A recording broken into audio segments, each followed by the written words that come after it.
ఎందుకు దిగాడు అని అడుగుతా ఉన్నా.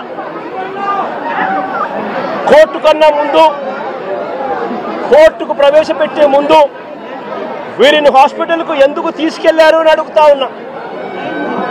కోర్టుకు ప్రవేశపెట్టే ముందు వీరిని హాస్పిటల్కు ఎందుకు తీసుకొని పోవాల్సి వచ్చింది అని అడుగుతా ఉన్నా.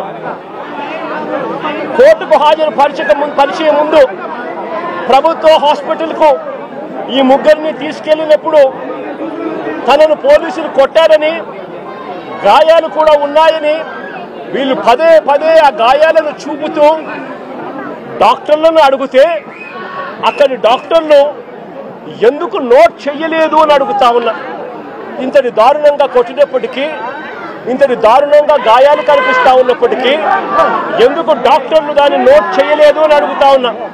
అంటే కేవలం మెడికో లీగల్ కేసు అవుతుంది అని, కేవలం మెడికో లీగల్ కేసు అవుతుంది అని, మెడికో లీగల్ కేసు కాకుండా పోలీసులు డాక్టర్ను కూడా ఈధర్ బెదిరించాలి, లేదా డాక్టర్ కూడా ప్రలోభాలకు లోనయ్యన్నా ఉండాలి. ఏప్రిల్ 26వ తారీఖున నడి రోడ్డుపై ఈ ముగ్గురిని వీళ్ళు ఇలా కొడుతూ ఉంటే నెల రోజుల తర్వాత ఈ వీడియో బయటకు వచ్చింది. రికార్డు చేసింది కూడా పోలీసులే. ఈ వీడియో రికార్డు చేసింది కూడా పోలీసులే.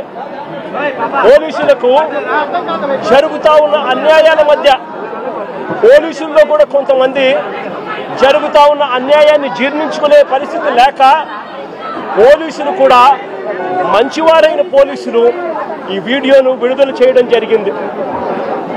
నేను అడుగుతా ఉన్నా, ఇంత జరిగినా కూడా ఒకవైపున చట్టాన్ని ఉల్లంఘించింది పోలీసులే, ఒకవైపున చట్టాన్ని అపహాస్యం చేసింది పోలీసులే, మరోవైపున పోలీసులే వీరిని అబాసుపాలు చేస్తూ, వీరి కుటుంబ గౌరవాన్ని మంట కలుపుతూ, ఒకవైపున చేయకూడని పనులన్నీ పోలీసులు చేసి ఆ తర్వాత వీరి మీద ముద్ర వేస్తూ ఉన్నారు. వాళ్ళు చేసిన పనిని జస్టిఫై చేసుకునే దానికోసం ఈ పిల్లల మీద వీళ్ళు ముద్ర వేస్తూ ఉన్నారు. సంఘ విద్రోహ శక్తులుగా, నేరస్తులుగా, గంజాయి బ్యాచ్గా, రౌడీలుగా వీళ్ళ మీద బురద వేసే కార్యక్రమం చేస్తూ ఉన్నారు. నేను అడుగుతా ఉన్నాను ఒకటే, ఆ పాత కేసులకు దీనికి ఈ ఘటనకు ఏం సంబంధమో అని అడుగుతా ఉన్నా. వీరి మీద ఏదైనా గతంలో ఏదైనా కేసులు ఉండొచ్చేమో నాకు తెలియదు, కానీ ఆ పాత కేసులకు ఈ ఘటనకు ఏం సంబంధమో అని అడుగుతా ఉన్నా. ఈ ఘటనలో జరిగింది ఏమిటి అని అడుగుతా ఉన్నా. ఈ జరిగిన ఘటన పాత కేసులకు ఏం సంబంధం అని అడుగుతా ఉన్నా.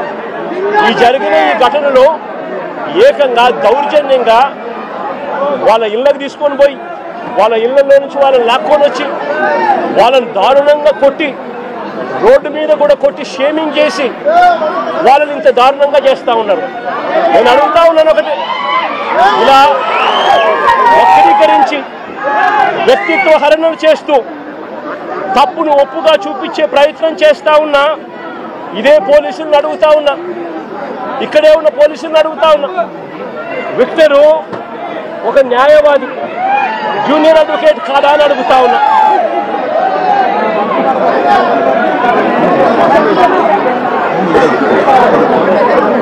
జూనియర్ అడ్వకేట్ కాదా అని అడుగుతా ఉన్నా. ఈ విక్టర్ అనే పిల్లాడు జూనియర్ అడ్వకేట్ కాదా అని అడుగుతా ఉన్నా. ఈ పాప విక్టర్ చెల్లెలు, రాకేష్ చెల్లెలు, ఈ పాప ఇంజనీర్. రాకేష్ చెల్లెలు